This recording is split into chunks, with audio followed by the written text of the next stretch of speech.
What's going on, everyone? Welcome to the Week 9 edition of the Weekly Cheese.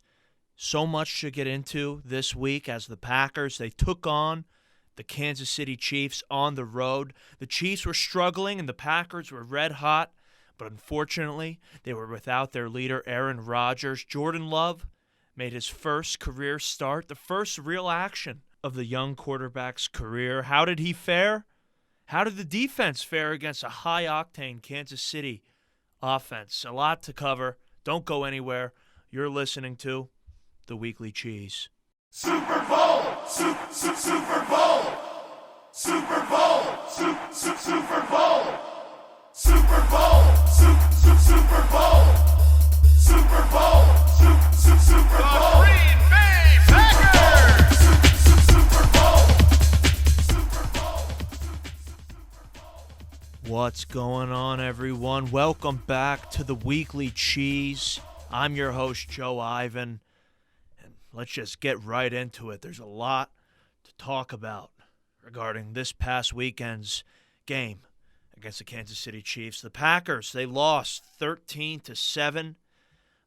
The defense played their asses off, shut down one of the NFL's most potent offenses, but unfortunately, it wasn't enough to leave with a victory, thanks to a very disappointing day from both the Packers offense and the Packers special teams. Not a good day for the special teams, and not the best day for the offense. Obviously, Aaron Rodgers couldn't play due to the fact he tested positive for COVID, blah, blah, blah. Everything that happened last week, no need to rehash it. We're moving forward. But Aaron Rodgers was unable to be part of the game. He was at home watching on his TV just like us. And it was up to Jordan Love to get the job done in his first career start and extend the Packers' winning streak to 8 games over a very good Chiefs team. It was a legit football game for Jordan Love's first matchup. He didn't get the luxury of matching up against the Lions like Matt Flynn did back in the day in one of his starts. He was thrown right into the fire in a game against a struggling Chiefs team that was hungry to get their season back on track as the Packers were red hot and in a nice rhythm with Aaron under center. The Chiefs absolutely shut down Jordan Love and the Packers offense. The Packers offense did drive, particularly in the second half a couple times, but an interception here, just some bad play calling there. One thing led to another. The Packers just could not put points on the board all game long. Even when it looked like they were about to put some points on the board, something would happen, yada, yada, yada. Punt, interception. Just was not the best game from the Packers offense, and it really was due to the fact that the Chiefs blitzed nonstop. I believe they blitzed over 20 times, and Jordan Love had a very difficult time handling the pressure. He was only sacked 1 time, but he was hit 7 times, and he was pressured a total of 28 times on the day. The offensive line simply did not come to play, particularly Lucas Patrick and Royce Newman. Frank Clark and Chris Jones absolutely just had their way with on the inside there. Elton Jenkins, John Runyon, and Billy Turner, they all graded out well, and they did a solid job in both the pass and the run. But Lucas Patrick gave up 3 pressures, and Royce Newman easily had his worst game of the season. He was horrible in pass protection the entire game. He just seemed to be discombobulated and overwhelmed with the speed and physicality of the Chiefs' defensive front. They came ready to play. They've heard the chirps all season long that they suck as a defense, and Chris Jones took it upon himself, along with Frank Clark, to dominate the young and inexperienced Packers offensive line, the interior of that offensive line. Royce Newman allowed 6 pressures. He had 2 penalties. One of his penalties negated a huge Aaron Jones run. It was a tough day for Newman. He was constantly seen just getting blown by, turning around, looking confused. I mean, there was several plays on the day where guys were just running through the gap untouched absolutely untouched. And Jordan Love just could not get comfortable, could not find a rhythm, and struggled in his first career start with the pressure. He simply didn't play well. 190 yards, 19 for 34, a touchdown, an interception, 69.5 passer rating. Like I've said, he was pressured heavily, which is tough for any quarterback to deal with. Every single quarterback in the league plays worse under pressure, let alone in their first career start after not playing a real game of football in almost 2 years, if not longer than 2 years. But even when having a clean pocket, Jordan Love really didn't look great. He never wowed. There was not one wow moment except for when he evaded a pressure and somehow got the ball to Mercedes Lewis for a gain of, 2?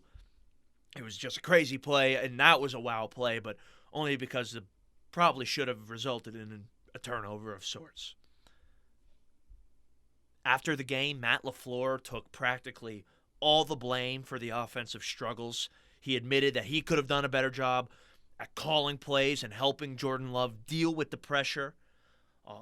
And in my opinion, it was a humble and honest critique of himself. Matt LaFleur is always straight up with the media in terms of critiquing himself. He always takes blame, he looks in the mirror, and he obviously has no issue admitting when he messed up and needs to do better, especially considering the fact that Jordan Love was so obviously having a hard time detecting where the pressure was coming from and adjusting the line accordingly pre-snap. That's something Aaron Rodgers does maybe better than anyone ever, but Jordan Love was having a hard time. It was obvious. And what do you expect? It's his first career start. His only NFL experience up until this point comes in the preseason where there's absolutely no fancy blitzes coming at anyone. I mean, no teams don't show anything in the preseason. And then in the fourth quarter of week 1 where, again, garbage time, teams weren't – it wasn't real football. This was real primetime football, and the Chiefs obviously had a plan to attack Jordan Love ruthlessly, and they succeeded in that plan. But since it was so obvious that Jordan Love was having these issues and he couldn't beat the blitz with his pre-snap adjustments, Coach LaFleur could have done a whole hell of a lot more to help Jordan Love out. I mean, it would have been nice to see LaFleur call a more run-heavy offense and get the ball out quick with a 3-step drop. I mean, it seems as if Jordan Love was taking a 5-step drop nearly every single time he got the ball snapped to him. And on top of that, his strides, I don't know if it was just because the blitz was so insane and he was so under pressure, but his stride, it looked like he was taking 7 steps backwards. It was just madness what was going on out there. It would have been nice to see LaFleur throw something in there that was just a quick hitter for 4 yards, 3 yards, and just get the ball moving to beat the blitz or attack the Chiefs with a run-heavy approach. I mean, the Packers, they didn't run the ball nearly enough. They only ran the ball 20 times with their running backs. Jordan Love had 5 carries, but he was just running for his life at that point. And when the Packers running backs did get the ball, they produced at a high level. Aaron Jones, 12 carries, 53 yards, well over 4 yards per carry. And A.J. Dillon, 8 carries for 46 yards, 5 yards a carry. I mean, they were moving the ball on the ground. I just have no clue why they got away from it. Yeah, they were down 13-0, and it seemed like they needed to move the ball down the field quickly. But with the way the defense was performing, the Packers' offense could have pounded the rock a little more, and I just don't know why LaFleur got away from it. And he admitted it after the game, and to the press this week, he's talked about it. He takes the blame for not helping Jordan Love out by calling some better plays to just move the ball. It was just crazy to see. It's almost like Matt LaFleur just assumed Jordan Love was going to be able to make the adjustments that Aaron makes out there. I mean, at least that's what it seemed like to me. Makes a little sense why Matt LaFleur didn't run the ball with these guys, considering that they were each carrying the ball for well over 4 yards per carry, and they're dynamic. They're dynamic playmakers, both of them. And it's becoming a theme here where LaFleur's taking the blame for some bad play calls. I mean, 2 weeks in a row now, he's admitted that he could have done a better job at calling some plays. So let's see it happen this week against the Seahawks, a game at which I will be attending at Lambeau Field. Talk about that more later. Exciting things coming to the channel. But yeah, obviously the Packers offense was not the same with Jordan Love in there. Obviously it was way worse than it is with Aaron Rodgers in there. 3-time league MVP, Super Bowl champion, Aaron Rodgers. Obviously it's much better with him in the game. And in the pregame preview leading up to the Chiefs game, I spoke about the Aaron Rodgers situation, what's going on here, especially with the COVID and his McAfee appearance on Friday and the uproar that came after it and how everyone was angry with him about what he said on McAfee. And people were on one side or the other. And I came on and I said that, yeah, although I don't agree with everything he said today, I still want Aaron Rodgers as the Packers quarterback, and I'm happy he's our quarterback. And I posted something on Reddit about it, actually, on game day, about how, yeah, whatever you want to say about Aaron Rodgers, he's still our quarterback, and we're lucky to have him. And that didn't receive the best response back. I mean, people seem to not agree with me on that. But I think after Sunday, we could all agree that whatever Aaron Rodgers says now, in the past, in the present, or in the future, whatever comes out of Aaron Rodgers' mouth, no matter how crazy it is, I mean, no matter how crazy it is, the Packers need to give this man whatever he wants. Please just give the man whatever he wants. Keep him around. Extend his contract. Let him retire a Green Bay Packer when he is good and ready to retire. Please, good. I know you'll never hear this, but if for some reason, Brian Gutekunst, you come across this Weekly Cheese episode, please, please give Aaron Rodgers whatever he wants. It'll allow Devontae to be extended. It'll allow everything to just go back to the way it was. The Packers and Aaron Rodgers winning football games without all this craziness surrounding the team, because quite frankly, I cannot handle it anymore. Not saying Jordan Love can't have a productive career or a good career. What I'm saying is that doesn't matter how good of a career Jordan Love has, it is obvious that the way the Packers team is structured right now, Aaron Rodgers needs to be around, because the Super Bowl window is only open as long as Aaron Rodgers is under center. And Jordan Love, I wish him nothing but the best on his career, but I believe it should be elsewhere. Might be an overreaction to some, but I think a lot of people out there can agree with me when I say that Sunday's performance was underwhelming enough as to where we could finally say, please just give Aaron Rodgers what he wants and let's move on. Just like we're about to move on to the other horrible aspect of the Packers' performance on Sunday against the Chiefs, and that is the special teams. The Packers left 6 points on the field due to special teams malfunctions. They gave up 3 points thanks to a special teams malfunction. Could have been 7. Luckily, the defense stepped up. 3 points due to a special teams malfunction. And if it wasn't for the special team malfunctions, if you can add up all the points the Packers gave up and lost due to these special teams malfunctions, the Green Bay Packers would have won the game by 3 points. Mason Crosby missed 2 field goals on the day. The first was because there was a bad snap and then a bad protection and it got blocked. And then the second was just a shank to the left because of a bad snap and a bad hold by Bojorquez. The laces were exposed to Mason Crosby. He kicked him right in the laces. Whatever it is, the field goal operation needs to get better. The Packers left 6 points on the field on Sunday. They left a multitude of points on the field this season. And quite frankly, it came back to haunt them on Sunday. And it cannot become an issue in a big game, in a playoff game, and late in the season when we're fighting for the first overall seed in the NFC. The Packers cannot afford to lose a game due to a poor field goal operation. And they cannot afford to lose the game due to a muffed punt or malfunction on any other phase of special teams. On Sunday, there were 2 malfunctions on punt return. The first one, Malik Taylor, who knows what happened there, but the ball barely touched his foot. It hit his foot. The Chiefs got the ball within the 10-yard line. Luckily, the Packers defense were able to hold the Chiefs to just 3 points. And then the second one, Amari Rodgers muffed the punt. He dropped the ball. He was able to fall on it, but the Packers were set up with horrible field position. And it could have been way worse. The Chiefs could have easily recovered that ball. Amari Rodgers barely fell on it. But it needs to clean up. For too many years now, the Packers' special teams has been a point of concern.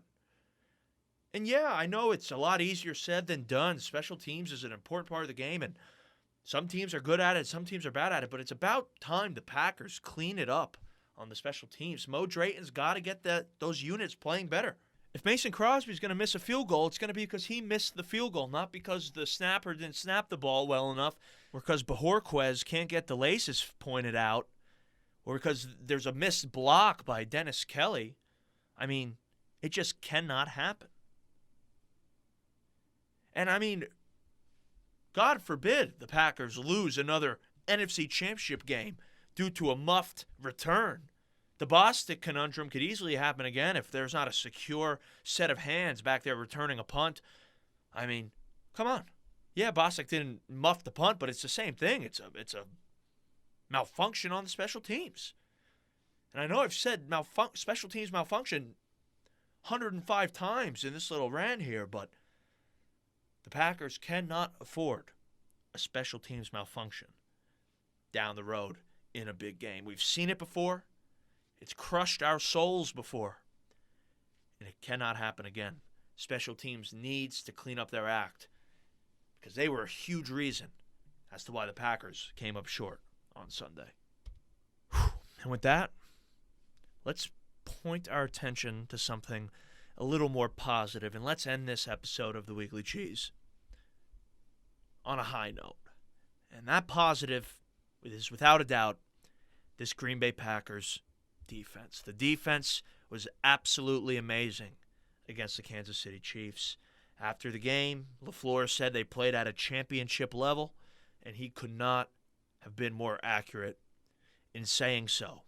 This Packers defense, as we've covered in tremendous detail on the Weekly Cheese this season, they've suffered a lot of injuries to start this year. And the defense was already diminished coming into the game. Obviously, no Jair, no Za'Darius. Kevin King was a question mark coming into Sunday. Kingsley Keke was ruled out with his concussion. So the Packers were banged up on the defensive side of the ball. And things only got worse as the game started. I mean, Eric Stokes goes down in warm-ups with a knee injury. Thank goodness it doesn't sound like it's anything serious. And before halftime, Kenny Clark goes down. So the Packers, they were banged up. And despite all of this, they held the Chiefs to just 1 touchdown and 13 points, proving once again that they are truly one of the best and deepest defensive units in the National Football League. The Packers' defensive line by halftime was a shell of its former self. Kingsley Keke was out for the game. Dean Lowry was on a limited snap count with his hamstring injury. And Kenny Clark left the game before the first half came to an end. So for basically the entire second half, the Packers had to rely on Tyler Lancaster and TJ Slayton to take the brunt of the workload. And they played great. TJ Slayton played a career-high 45 snaps, and he did an amazing job in his first real action of his young career. He finished the game with 4 tackles. He did a great job at absorbing blockers and just getting to the football. He was always around the play. And the energy that he had, it was palpable. And the reps that he was able to get in on Sunday, those reps are only going to help this Packers team moving forward. It was great to see him get in there for 45 snaps. His stamina seemed good. He was playing hard every play. He was showing some attitude. He was celebrating after his tackles. And it was great to see TJ Slayton in there making plays when the team needed him to step up. as a 5th-round pick, couldn't be happier with the production from TJ Slayton on Sunday against the Chiefs. And who knows? He might have some more reps coming to him in the next couple of weeks. Who knows what Kenny's going to be like leading into Sunday's game and the following week. Kingsley Keke, he's still in the protocol, so it'll be interesting to see. But hey, TJ Slayton, he's a good player. And he showed some promise on Sunday. And Tyler Lancaster, people are talking Tyler Lancaster could have had the best game of his career. It was easily his best game of the season and his most productive game of the season, but it could have been Lancaster's shining moment as a Green Bay Packer. He played 36 snaps. He finished with 3 tackles and 1 for a loss, and that tackle for a loss was a thing of beauty. He just shed the blocker and scooped up the back and just put him down for a loss. It was Tyler Lancaster and TJ Slayton getting dirty in the trenches, and they played their asses off, and I could not be happier with the way they performed. And Jack Heflin, shout out to Jack Heflin. I said on the pregame show, look for Jack Heflin to be in there for a handful of snaps, serving as the Billy Wynn role, coming in to give a guy like Lancaster a break here or there. I mean, hell, everyone needs a break sometimes, especially when you're TJ Slayton and Tyler Lancaster exerting it all on every play. And Heflin, he did a good job in his first action as a professional football player. Undrafted rookie, played 10 snaps, and he notched himself a tackle. It was an assisted tackle, but hey, he got involved, and I was happy to see him out there. Feel-good story, hard-working, nice kid, and couldn't be happier for Jack Heflin to get out there and contribute in his first career pro football action. The injuries that the defensive line faced, though, they negatively affected the Packers' pass rush. It was obvious. This season, the Packers' pass rush has been extremely serviceable thanks to the tremendous play of the interior line. Kenny Clark and Dean Lowry have been monsters this season at getting after opposing teams' quarterback and wreaking havoc from the interior. And with those guys being out and then limited like Dean Lowry was on Sunday, the Packers didn't get nearly as much interior pressure as we're accustomed to seeing them get from on a week-to-week basis at this point. I mean, in his 20-some-odd snaps, Dean Lowry did get 3 pressures, but outside of that, the interior of the defensive line just really couldn't get to Pat Mahomes, and it makes sense why. Their 3 best pass-rushing interior linemen were either on a limited snap count, or they were out in its entirety. In that sense, it was a tough day for the defensive line. And the Packers finished with just 1 sack because of it. They weren't getting the pressure from the inside, and the edge rushers just really couldn't get going. The Packers finished the day with just 1 sack and 11 pressures as a unit. And Rashawn Gary was really the only edge rusher consistently getting after it. He finished the day with 5 pressures, 3 quarterback hits, and a sack. I mean, that's really it in terms of the pass rush and the pressure we were getting on Mahomes. Mahomes was too comfortable in there, and it really could have became a problem if not for the tremendous day that the Packers had in the second and third phase of their defense. I mean, the second and third phases of the Packers defense came to play. Devondre Campbell was his usual solid self. He did have a couple of missed coverages, but he was guarding Travis Kelce, and that could be expected. I believe Travis Kelce, when being guarded by a linebacker this season, I believe there's only 3 or 4 incompletions his way when he's matched up with a linebacker. And it's not like Devondre ran up and down the field. He did a good job. It's just a couple of coverages here or there that he missed, and you can't blame him for that. The Chiefs are a high-octane offense, and Travis Kelce is the best at what he does in the league. So it was to be expected. But luckily for the Packers defense, Chris Barnes and Oren Burks had great games. Chris Barnes had a stellar performance. He was dynamite against the run, and he finished the day with 9 tackles, 4 defensive stops. 5 of his tackles were within 2 yards from the line of scrimmage. And he might have had the play of his career with that devastating tackle in the red zone, saving the first down and forcing the Chiefs to kick a field goal. I mean, who was that? Hardman? Williams? I don't remember exactly who it was, but he was about to cross the first down line to gain. And right as he was about to cross, Chris Barnes squared him up and put him on the ground, knocked him out of bounds. And it was a huge hit, huge play, and it saved 4 points. The Packers only gave up 3 on that drive, and it was thanks to Chris Barnes and his great play on the sideline. And Oren Burks, he made some plays for the second straight week. Last week, he had a great run stop on 3rd and 2. And this week, he had 2 third down stops of his own. The middle linebackers came to play, all 3 of them. And it was great to see. Especially, it was great to see a guy like Oren Burks make an impact play and Chris Barnes have such an impactful day as a run stopper. That's exactly what this Packers defense needs. And with Stokes being out, the Packers, they were lucky to have Kevin King back from injury. He and Rasul Douglas played every single snap of the game, and they both played well. Rasul Douglas did a great job at sticking with Tyreek Hill, and he once again proved that he is more than competent as an NFL starter. He has been nothing but a joy to watch since joining the squad, and the Packers are really lucky to have acquired him from the Cardinals practice squad, because without him, who knows how this Packers defense is looking? Who knows? And Kevin King, he had a great game for himself. I mean, it's nice to see, considering he probably wouldn't have been out there if Stokes didn't get hurt before the game. But he finished with 7 tackles and a pass breakup.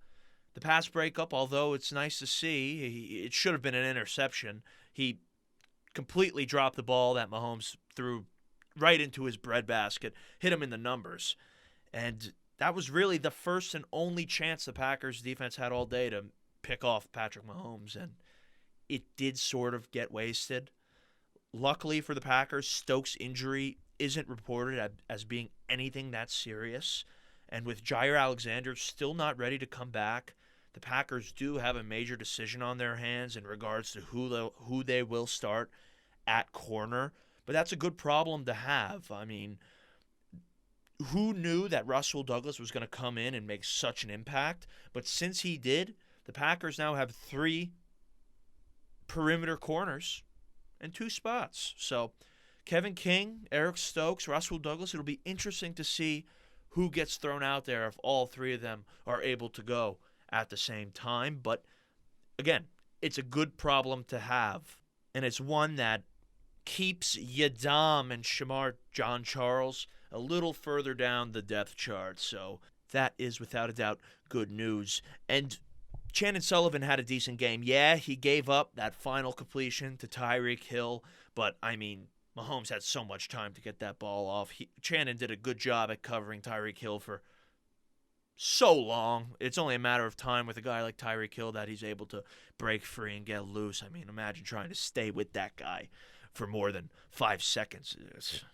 damn near impossible. So it's hard to blame Chandon Sullivan for that blown coverage. But all in all, the Packers defense had a great day. The secondary played great. They held the Chiefs offense to just 13 points. Pat Mahomes possibly had a worse day than Jordan Love had. I mean, Mahomes finished with 20 for 37, 166 yards, 1 touchdown, a 74% passer rating. Their numbers were very similar to one another. And outside of the first drive of the game, where the Packers let Travis Kelce make some plays and find the end zone, and the Chiefs were able to drive down the field and score with ease, the Packers did a great job at shutting down the Chiefs' playmakers. Tyreek Hill finished with just 4 catches and 37 yards, which is just evidence of how well the Packers' secondary played, especially on a night where the pass rush was non-existent. The Packers' defense really is one of the best in the league through the first 9 games of the year, and obviously it will only get better as time goes on. They continue to grow chemistry with one another, and they get back guys like Jair Alexander and Zadarius Smith, who are both rumored to be coming back sometime soon. And when they're back, this Packers defense is going to be unreal. That's going to do it for this episode of the Weekly Cheese. But before we get out of here, a couple things to talk about. This weekend, I'm heading out with the family. I'm heading out to Green Bay. I'm going to be at the Packers-Seahawks game on Sunday. Can't wait. Got great seats. So pumped for that. Don't think there's going to be a pregame episode this week since I'll be out there. Won't be in the studio. But with that being said, I will be getting footage of my trip out there. I'm heading out tomorrow morning. Be there till Monday. I'm going to get some footage. Going to put together a little video of me at Lambeau. I might do a report live outside of Lambeau Field on Saturday night. Keep an eye out for that. And keep an eye out for the Wisconsin trip footage coming your way next week. I'll talk to you all next week. Hey, big game this weekend. Hopefully Aaron will be back. He should be. Some rumblings today about Odell Beckham. Perhaps he'll be acquired to the team. A lot to look forward to for this Packers team moving forward. We're more than halfway done with the season, and the fun is just getting started for the Packers. Greatness is on its way this year. I'm pumped for this weekend. I'll be repping the Runyon Jr. jersey. I got all the jerseys. I'll be walking around Lambeau Field swagged out head to toe. Maybe I'll do some sideline guy on the side, Billy on the street style content. Who knows? Who knows? I'm going to have my phone with me. I'll be recording some footage. Keep an eye out for that. I'll talk to you all next week. As always, remember, the cheese stands alone. And go Pack, go. Talk to you all next week.